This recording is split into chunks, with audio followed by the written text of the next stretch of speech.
안녕하십니까. 바이오 식이약 소재 만 35년간 연구한 국민대학교 바이오 발효융합학과 성문희 교수입니다. 오늘 국민대학교 과학기술대학 생화학연구실의 연구 내용을 말씀드릴 수 있어서 영광으로 생각하고 있습니다. 현재 코로나19로 전 세계적으로 많은 분들이 고통을 받고 있습니다. 최근 한 보도 매체에서 김치와 코로나 바이러스 사망률을 다룬 보도 자료가 있었는데, 정말 김치가 코로나 바이러스의 사망률을 낮출 수 있을까? 그리고 우리가 그런 인과관계가 정말로 존재하는가?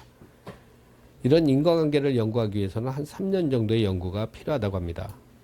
저희들은 이 김치의 중요성을 인식을 해서, 그럼 김치에는 과연 무엇이 있는가를 우리가 한번 연구를 하고 있었습니다.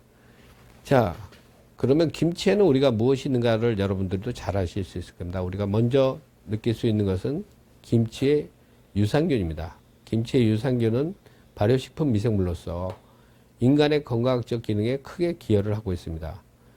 이러한 발효식품의 미생물인 김치 유산균을 이용해서 우리가 새로운 바이오 식이약 소재를 개발하고자 하는 것은 우리가 중요한 연구 과제라고 생각을 하고 있습니다. 그 중에서도 우리가 김치의 맛을 풍부하게 내는 것은 여러분들도 잘 아시다시피 젓갈이라는 것을 잘 알 수 있을 겁니다. 그래서 김치를 통해서 우리가 풍부한 김치에서 맛을 여러분들도 느낄 수 있었고요. 그런 풍부한 맛은 바로 건강학적으로도 중요한 의미를 가지고 있습니다. 그래서 우리는 젓갈 미생물을 중심으로 해서 젓갈 미생물이 김치와의 상호관계, 그리고 젓갈 미생물이 어떠한 우리 건강학적으로 중요한 역할을 하는가를 연구를 진행해 왔습니다. 그 중에서도 우리가 좀 독특하게 갈치 젓갈이라든지 또는 새우 젓갈이라든지 또는 뭐 까나리 액젓이라든지 또는 민물새와 같은 토화젓으로부터도 우리가 발효식품을 미생물을 분리를 했습니다. 이런 발효식품 미생물, 우리가 먹는 식품에서부터 발효식품 미생물을 분리하게 되면 사람한테 안전하기 때문에 바로 사람한테 우리가 식약 소재로 사용할 수 있는 아주 커다란 장점이 있습니다. 그래서 이러한 커다란 장점이 우리가 어디에서 오는가를 우리가 생각을 해보면, 예전에 히포크라테스는 모든 질병은 장에서 비롯된다고 했습니다.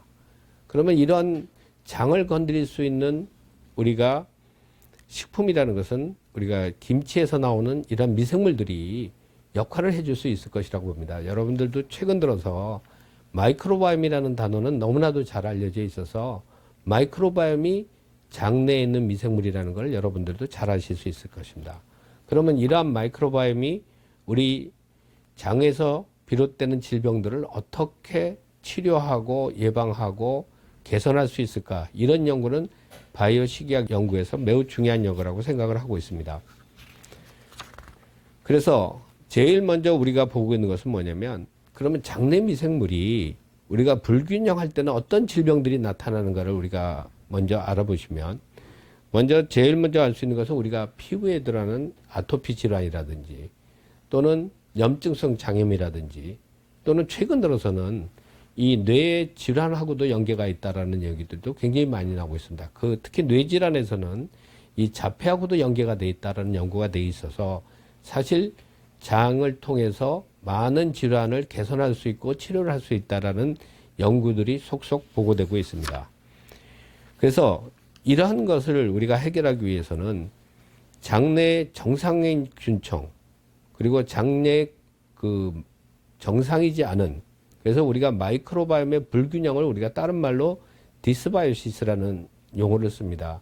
그래서 앞으로도 여러분들이 디스바이오시스가 어떤 거냐, 디스바이오시스가 무엇인가를 얘기 드리면, 장에 우리가 장내 미생물의 불균형을 통해서 우리가 질환이 생기기 쉬운 상태구나, 이런 것을 알 수 있습니다.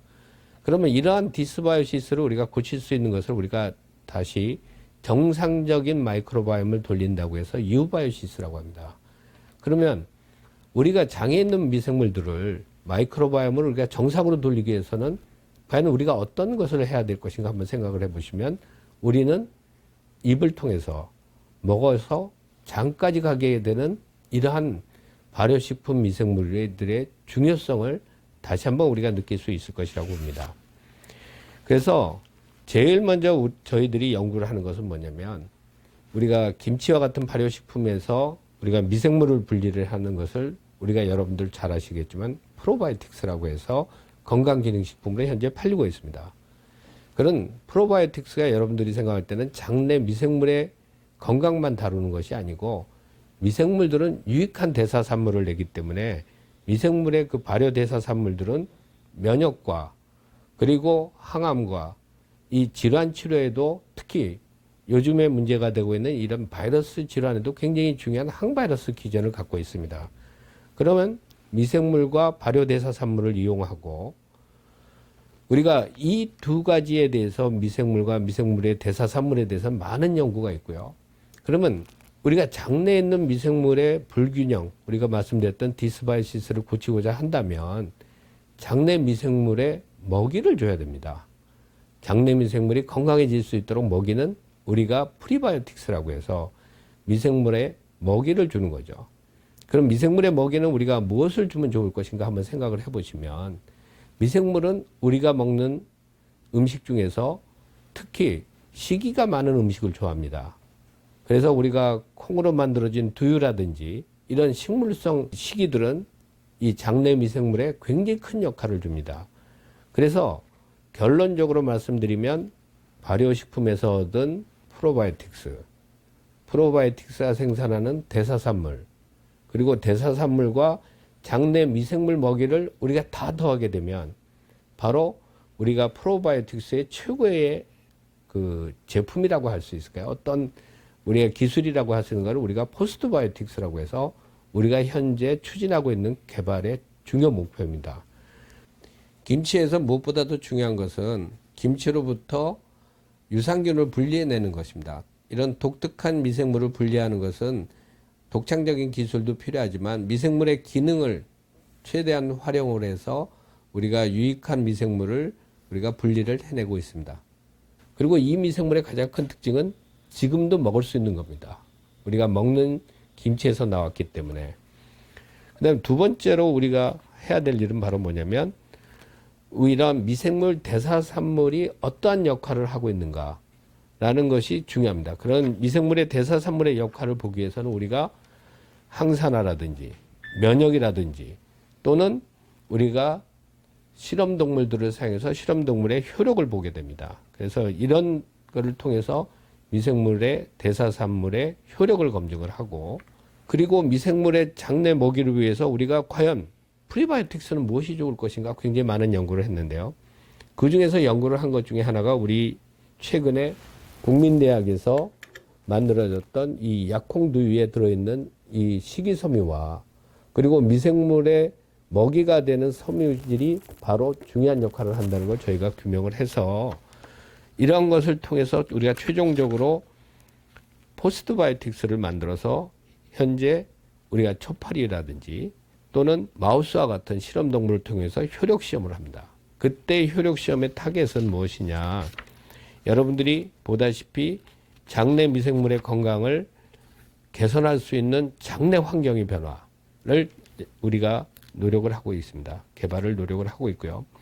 그래서 이런 노력이 사실은 뭐 논문도 많지만 제일 중요한 거는 우리가 특허를 통해서 대학에서도 지적재산권을 확보를 해서 우리가 산업화가 될 수 있는 사업화가 될 수 있는 기반을 만들어주는 것이 무엇보다도 중요하다고 생각해서 우리가 바이오 식이약 소재에 관련된 많은 특허들을 출원을 했고요.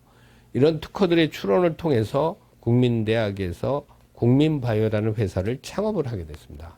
그래서 여러분들 아시다시피 국민바이오라는 의미는 국민대학에서 출발해서 국민을 위한 바이오를 만드는 회사다. 이런 면에서 좀 더 많은 분들이 관심을 가져주셨으면 좋겠습니다.